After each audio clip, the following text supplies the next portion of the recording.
सुप्रसिद्ध कञ्चनजङ्घा 7-in-1 अगरबत्तीको उत्पादक सावित्री अगरबत्ती उद्योग प्रस्तुत गर्दछ प्रकृतिको सुगन्धले भरिएको मिठो सुवास जसले घरलाई शुद्ध र वातावरणलाई शान्त बनाउँछ।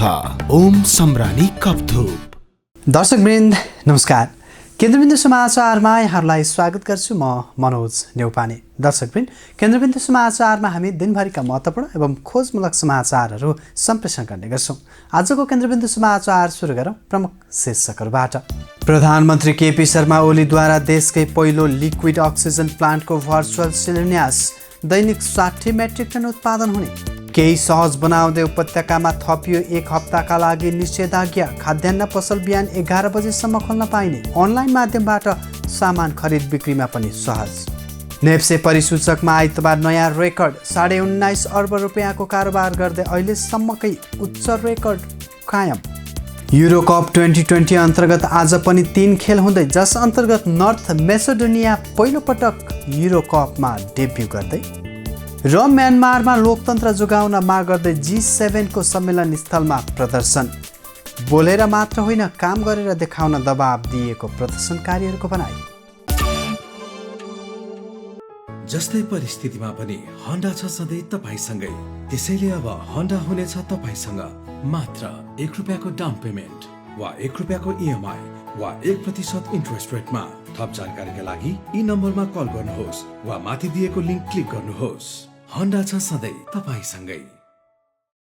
International School of Tourism and Hotel Management.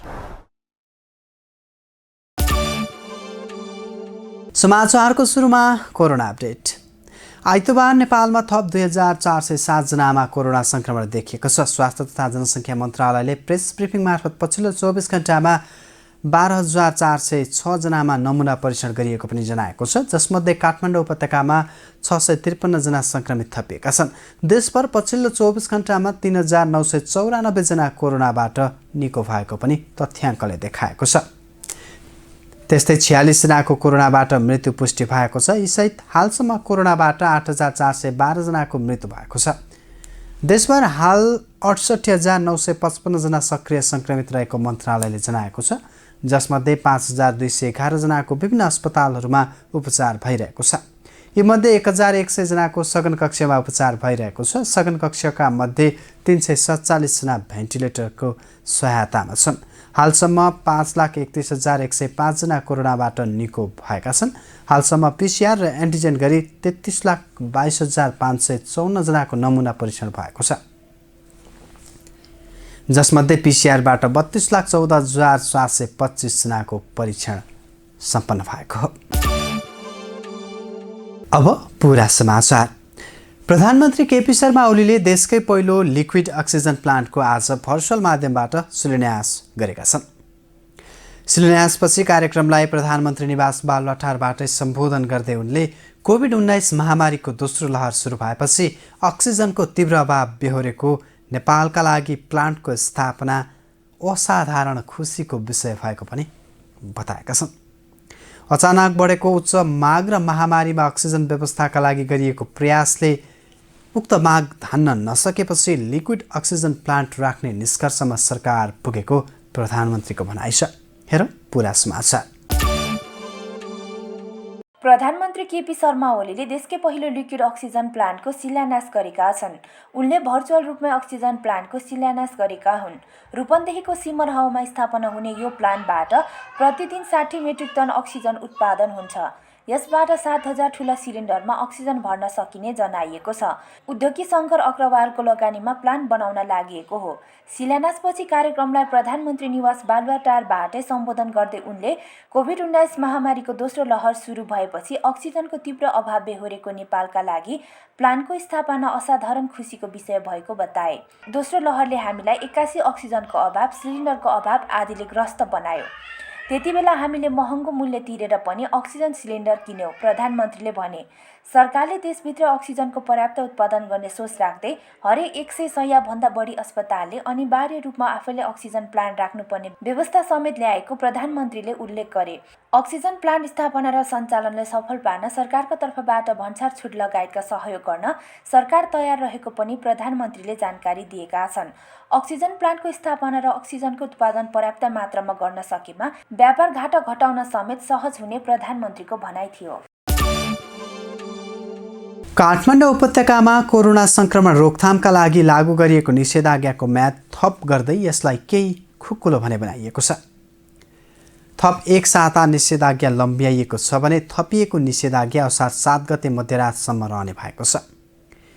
अब किराना र पुस्तक पसलहरू पनि बिहान 11 बजेसम्म खोल्न पाइने भएको छ। जिल्लाका प्रमुख जिल्ला अधिकारीहरूले दिएको जानकारी अनुसार संक्रमण दर 30% भन्दा तल नझरेकाले निषेधाज्ञालाई निरन्तरता दिइएको बताएका हुन्। निषेधाज्ञामा सवारी आवागमनमा लगाइएको रोक भने यथावत नै राखिएको पनि अधिकारीहरूको भनाइ छ। हेरौँ एक रिपोर्ट। कोरोना भाइरस महामारी नियन्त्रणका लागि काठमाडौँ उपत्यकामा लागू गरिएको निषेधाज्ञा असार 7 गतेसम्म पुनः थपिएको छ। उपत्यकाका प्रमुख जिल्ला अधिकारीहरूको बैठकले निषेधाज्ञा अझ थप केही खुकुलो बनाएर कार्यान्वयन गर्ने निर्णय गरिएको जानकारी दिएका हुन्। खाद्यान्न र किराना डिपार्टमेन्ट स्टोरसहित तरकारी, मासु र दुग्धजन्य पदार्थको बिक्री तथा वितरण गर्ने पसलहरू बिहान 11 बजेसम्म खोल्न पाइने भएको छ। त्यस्तै अनलाइन मार्फत सेवा सुविधा बिहान 7 देखि बेलुका 7 बजेसम्म दिन पाइने भएको बताइएको छ। गत हप्ता सर्वोच्च अदालतले अनलाइन माध्यमबाट सामान खरिद बिक्री र होम डेलिभरी सेवा नरोक्न अन्तरिम आदेश दिएको थियो। यस अनुसार अब होटल रेस्टुराँले पनि टेक अवे सेवा विस्तार गर्न सक्ने भएका छन्। आइतबार बसेको उपत्यकाका 3 जिल्लाका प्रजीहरूको बैठकले उक्त निर्णय गरेको काठमाडौँका प्रजी कालीप्रसाद पराजुलीले जानकारी दिए। तरकारी, फलफुल, माछा, मासु लगायतको बिक्री वितरणको लागि हामी 9 बजेसम्म छुट्याएकोमा अहिले चाहिँ यसलाई टाइम एक्सटेन्सन गरेर दैनिक 11 बजेसम्म पसलहरू खुल्छन्। त्यो निर्वाध रूपमा सर्वसाधारण महानुभावहरूले एउटा अनिवार्य रूपमा मास्क लगाएर भौतिक दूरी कायम गरेर खरिद गर्न पाउनुहुनेछ। अर्को विद्यार्थीहरूको अब अनलाइन कक्षाहरू पनि सुचारू हुने भएको हुनाले पुस्तक किन्नलाई पनि समस्या हो भन्ने कुराहरू आयो। त्यसलाई पनि मध्यनजर राखेर हामीले अहिले पुस्तक पसल पनि बिहान 11 बजीसम्म खोल्न दिने भनेर निर्णय गरेका छौँ। अर्को यो अब सार्वजनिक निर्माण र निजी निर्माण का कामहरू त अब हामीले सञ्चालन गर्न दिएको अवस्था हो, तर अब हार्डवेयरको पसलहरू चाहिँ सञ्चालन भएको अवस्था थिएन। अब यसलाई पनि अब हामीले दैनिक 4 बजे बेलुका 4 बजेदेखि खोल्न दिने भनेको छौँ। किन 4 बजे राख्ने भने अब 4 बजे पसल खोल्न दियो भने उहाँहरूलाई ढुवानी गर्न पनि सजिलो होस् बेलुकाको टाइममा भनेर निर्माण सामग्रीको हकमा 4 बजेदेखि खोल्न दिएको छ। र कृषि कार्य हामीले सञ्चालन गर्न दिने भनेका थियौँ, तर अहिले स्पेसल अब यो खेतीको सिजन भएको हुनाले अब यो कृषिसँग सम्बन्धित मल, बिउ होइन, त्यसपछि अत्यावश्यक कुराहरू पनि निर्वाध रूपले ढुवानी गर्न दिने भन्ने व्यवस्था गरिएको छ। त्यसै गरी यो अनलाइन डेलिभरी जस्तै होम डेलिभरी गर्नको निम्ति पनि हामीले दैनिक रूपमा अब दिने भनेका छौँ। त्यसै गरी होटलको टेकवे सेवालाई पनि अब खोल्ने भन्ने निर्णय भएको छ। त्यस्तै विकास निर्माणका कार्य अघि बढाउनका लागि आवश्यक ढुवानी सेवा सञ्चालन गर्न पनि सहज बनाइने भएको छ। तर सार्वजनिक तथा निजी सवारी साधनका हकमा लागू व्यवस्था भने कायमै रहनेछ। यसअघि संक्रमण बढ्न थालेपछि वैशाख 16 गते एक साताका लागि जारी गरिएको निषेधाज्ञाको अवधि पटक पटक थप गर्दै जेठ महिनासम्म कायम गरिएको थियो। करिब 1 महिनादेखि निषेधाज्ञा गरिएको भए पनि पूर्ण प्रभावकारी हुन नसकेको स्वास्थ्य मन्त्रालयका अधिकारीहरूको गुनासोका बीच कोभिड-19 सङ्कट व्यवस्थापन सम्बन्धी अध्यादेशले सजाय र जरिवानाको समेत व्यवस्था गरेको थियो। उक्त अध्यादेशलाई आधार बनाएर जिल्ला प्रशासनले गत हप्तादेखि निषेधाज्ञा निकै कडा पनि बनाएको थियो। यद्यपि पछिल्लो हप्ता भने पुनः केही सहज देखियो। पछिल्लो हप्ताहरूमा संक्रमित हुनेहरूको संख्यामा केही कमी देखिएकाले निषेधाज्ञा पनि केही खुकुलो पारिएको अधिकारीहरूको भनाइ छ। तर अध्यादेशमा आधारित रहेर कुनै पनि बेला आवश्यकता अनुसार कदम चाल्न सकिने आधार भने प्रमुख जिल्ला अधिकारीहरूले अझै पनि कायमै राखेका छन्। नेप्से परिसूचक आज 38.32 अङ्कले बढेर 2983.11 बिन्दुमा पुगेको छ। कारोबार रकममा पनि रेकर्ड कायम गरेको छ। आज 19 अर्ब 55 करोड 1 लाख बराबरको कारोबार भएको छ। यो अहिलेसम्मकै उच्च कारोबार हो। यसभन्दा अघि गत आइतबार 17 अर्ब 27 करोड 17 लाख कारोबार भएको थियो। आज सबैभन्दा बढी कमाउने कम्पनीहरूमा Shri investment finance company, Karnali Bikas bank, Sindhu विकास बैङ्क रहेका छन्। यी कम्पनीको सेयर मूल्य 10% बढेको छ। हेरौँ यसै विषयमा तयार यो पुरा रिपोर्ट। साताको पहिलो दिन आइतबार शेयर बजार मापक नेप्से परिसूचकको कारोबारमा नयाँ रेकर्ड कायम भएको छ। यो सँगै आज शेयर बजारका प्राय सबै सूचकमा हरियाली छाएको छ। आज नेप्से परिसूचक 38.32 अङ्कले बढेर 2983.32 बिन्दुमा पुगेको छ। कारोबारमा आएका 220 कम्पनीको 3,70,76,439 किता सेयर 19 अर्ब 55 करोड 1,66,636 रुपियाँमा कारोबार भएको छ। कारोबारमा 127 वटा कम्पनीको सेयर मूल्य बढ्दा 88 वटा कम्पनीको सेयर मूल्य घटेको छ भने 5 वटा कम्पनीको सेयर मूल्य स्थिर रहेको छ। उपसमूहतर्फ विकास बैङ्क 8.24%, फाइनान्स 7.14%, जलविद्युत 6.10%, होटल एन्ड टुरिज्म इन्डेक्स 4.73% र लगानी समूह 2.38%ले इन्डेक्स बढेको छ। आज Shri investment company, Samriddhi finance company, ICFC finance, Karnali development bank र सिन्धु विकास बैङ्कको सेयर मूल्य 10% को सकारात्मक सर्किट लागेको छ। त्यसै गरी Reliance finance, Miteri development bank, Himal power partner, Panchakanya Mai hydro power, Kaledi hydro, CEDB hydro power, national hydro power, Lumbini Bikas bank, mountain energy Nepal, Joshi hydro power, Shivashree hydro power, oriental hotels, Soaltee hotels, progressive finance, Guheshwari merchant bank and finance लगायत कम्पनीको share मूल्य 9.9% भन्दा बढीले बढेको छ। त्यसै गरी Nepal insurance, united Idi RB hydro power, Sadhana लघुवित्त, Narayan development bank र समिट लघुवित्तको सेयर मूल्य भने गिरावट देखिएको छ। समाचारमा अब खेलकुद प्रसङ्ग। 16औं संस्करणको युरोकप फुटबल अन्तर्गत आज आइतबार विभिन्न 3 खेलहरू हुँदैछन्। आज समूह सी को 2 खेल र समूह डी को 1 खेल हुनेछ। आज हुने पहिलो खेलमा समूह डीमा रहेको इङ्ल्यान्ड र क्रोएसिया बीचको प्रतिस्पर्धा अहिले लन्डनको वेम्बली स्टेडियममा जारी छ। यस्तै दोस्रो खेलमा अस्ट्रिया र नर्थ म्यासेडोनिया बीच खेल हुनेछ। आजको अन्तिम खेलमा नेदरल्यान्ड्स र युक्रेन बीचको प्रतिस्पर्धा रहेको छ। समूह सी को नेदरल्यान्ड्सले घरेलु मैदानमा युक्रेनको सापना गर्दैछ। हेरौँ यस विषयमा तयार यो रिपोर्ट। युरोकप 2020 अन्तर्गत आज आइतबार राति 3 खेल हुँदैछन्। आज समूह सी अन्तर्गत 2 र समूह डी को 1 खेल हुनेछ। पहिलो खेल समूह डीमा रहेका दावेदार इङ्ल्यान्ड र क्रोएसिया बीच हुनेछ। यो खेल लन्डन स्थित वेम्बली मैदानमा नेपाली समयअनुसार साँझ 6:45 बजे सुरु हुनेछ। इङ्ल्यान्ड घरेलु मैदानमा जितसहित युरो सुरु गर्ने लक्ष्यमा छ। इङ्ल्यान्ड सन् 1966 पछि प्रमुख प्रतियोगिताको फाइनलमा पुग्न सकेको छैन। 1966 मा इङ्ल्यान्डले फिफा विश्वकपको उपाधि जितेको थियो। फरवर्ड ह्यारी केनको कप्तानीमा रहेको इङ्ग्लिस टिममा युवा खेलाडी फिल फोडेन, मासन माउन्ट र जाडोन सान्च जस्ता युवा प्रतिभाशाली खेलाडी छन्। यता क्रोएसिया भने सन् 2018 को विश्वकपमा फाइनल पुगेको टिम हो।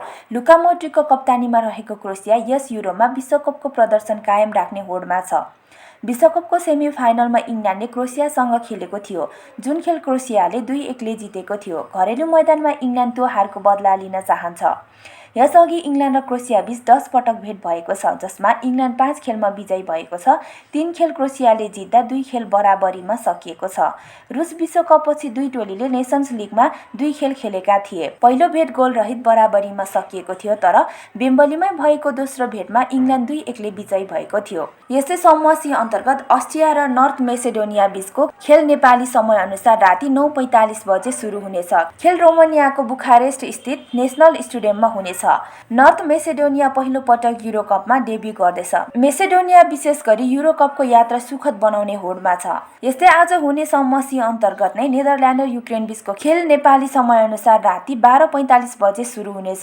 खेल नेदरल्यान्ड्सको घरेलु मैदान योहान क्रब एरेनामा हुनेछ।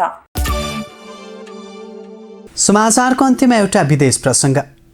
म्यानमारमा गत फेब्रुअरी 1 देखि सैनिक शासन लागू भएको छ। सेनाले सरकार तथा दलका नेताहरूलाई नियन्त्रणमा लिएर शासन आफूले चलाइरहेको घोषणा पनि गरेको छ। यसबीचमा म्यानमारको लोकतन्त्र जोगाउन माग गर्दै G7 को सम्मेलन स्थलमा प्रदर्शन भएको छ। बेलायतमा बसोबास गर्दै आएका म्यानमारका नागरिकले आफ्नो देशमा लोकतन्त्र जोगाउन माग गरेका हुन्। शनिबार भएको प्रदर्शनमा सयौं बर्मेलीहरू सहभागी भएको समाचारहरूमा जनाइएको छ। हेरौँ पुरा समाचार। विश्वका समृद्ध 7 राष्ट्रका सहभागी नेताहरू भएको G7 को सम्मेलन स्थल नजिकै म्यानमारका आप्रवासीहरूले प्रदर्शन गरेका छन्। बेलायतमा बसोबास गर्दै आएका म्यानमारका नागरिकले आफ्नो देशमा लोकतन्त्र जोगाउनको माग गर्दै सम्मेलन स्थल नजिकै प्रदर्शन गरेका हुन्। शनिबार भएको प्रदर्शनमा सयौं बर्मेलीहरू सहभागी भएको समाचारहरूमा जनाइएको छ। बन्दरगाह नाका फालमौथमा भेला भएका प्रदर्शनकारीहरूले म्यानमारमा तत्काल लोकतन्त्र पुनर्स्थापनाका लागि दबाब दिन पनि G7 का नेताहरूलाई आग्रह गरेका थिए। प्लेकार्ड सहित उपस्थित भएका उनीहरूले म्यानमारको सैनिक शासनका विरुद्धमा पनि आवाज उठाएका थिए। प्रदर्शनमा सहभागी एक बर्मेली युवाले म्यानमारमा भएको सैनिक शासनका विरुद्धमा र लोकतन्त्र पुनर्स्थापनाका लागि बोल्न मात्रै होइन काम पनि गर्न G7 का नेताहरूको ध्यानाकर्षण गराउन खोजेको बताएका छन्। उनले सोही अनुसार केही काम हुने अपेक्षा पनि गरिएको बताएका छन्। प्रदर्शनमा सहभागीहरू आफ्नो देशमा लोकतन्त्र खोसिएको र तानाशाही शासन व्यवस्था लादिएको भन्दै चिन्तित र आक्रोशित भएका थिए। म्यानमारमा गत फेब्रुअरी 1 देखि सैनिक शासन लागू भएको छ। सेनाले सरकार तथा दलका नेताहरूलाई नियन्त्रणमा लिएर शासन आफूले चलाएको घोषणा गरेको छ। हालै भएको आम निर्वाचनको नतिजाप्रति असन्तुष्ट सेनाले फेरि निर्वाचन गर्नका लागि शासन हातमा लिनु परेको बताउँदै आएको छ। त्यति बेलाको निर्वाचन निष्पक्ष नभएकाले अब निष्पक्ष निर्वाचन गराउने सेनाको दाबी छ। त्यसका लागि 1 वर्षे सङ्कटकाल समेत घोषणा गरिएको छ। सेनाले सत्ता हातमा लिएपछि त्यसका विरुद्धमा म्यानमारमा नागरिक आन्दोलन भइरहेको छ भने आन्दोलनका क्रममा अहिलेसम्म 840 भन्दा बढीको मृत्यु भएको पनि अन्तर्राष्ट्रिय समाचार संस्थाहरूले जनाएका छन्।